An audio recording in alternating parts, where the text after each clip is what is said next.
ये है देखिए जोधपुर का नज़ारा। ठीक है, देखिए जोधपुर ये सब ये पहाड़ का नज़ारा है। जिधर देखेंगे, देखिए हम लोग पहाड़ के ऊपर हैं अभी। ठीक है, और इधर देखिए, इधर पार्किंग में तो लाइन लगा हुआ है। ठीक है, हरिद्वार चल रही है। और देखिए आप लोग ये स्टेडियम हरिद्वार ये बरकतुल्लाह खान स्टेडियम, मैच यहीं होता है। देखिए दिखा रहा हूँ आप लोगों को जूम कर कर।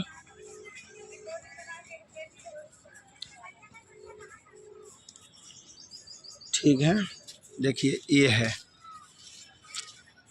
लगभग आप लोग को अच्छा से दिखाई देता होगा। ठीक है, ये देखिए पिच है।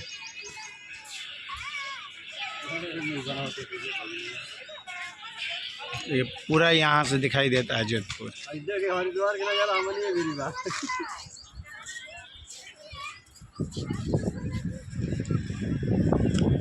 ये तो हमारी कंपनी में रही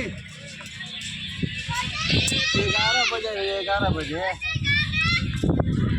पकड़ा नीचे भैया ऊपर भैया चल